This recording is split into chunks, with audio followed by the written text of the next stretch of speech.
Hi, my name's Linda Marie and I'm here to teach you how to buy Sporty Mongo. The first thing you're going to need to do is have a cryptocurrency wallet. There are all different types. There's Coinbase, MetaMask, but I personally like to use Trust Wallet. So go ahead and download Trust Wallet, follow all the instructions to get yourself set up, and now that you've done that, we're going to need to get you some BNB.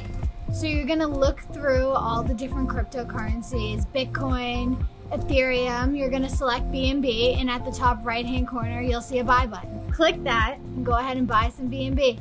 Now here comes the confusing part. We're going to need to switch this BNB into Smart Chain BNB. So you're going to go back to BNB, click more options, and switch it to Smart Chain BNB. So now that you're in the swap screen, you're going to have an option to transfer between 25, 50, 75, or 100%. But always remember that if you're going to trade 100%, you have to back up a few decimal points to leave yourself enough money to cover the transaction fees. Now that you have your Smart Chain, it's time to buy Sporty Mongo.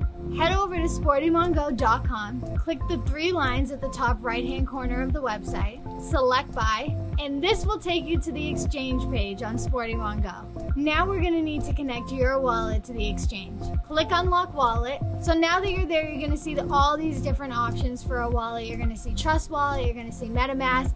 Ignore all that and choose Wallet Connect. Now a window is going to pop up and you're going to have all of these options. I use Trust Wallet, so that's what I'm going to select.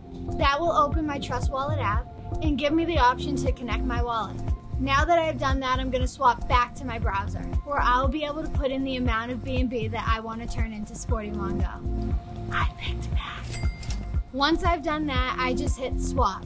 Now here comes another confusing part. The three lines next to the word exchange are for your slippage, and you're going to want to select anywhere between 13 and 14%. And I like to reduce my transaction time down to 5 minutes. Now, once you've done that, you'll be able to swap for Sporty Mongo. Congratulations, you are now the owner of Sporty Mongo. Welcome to the big leagues.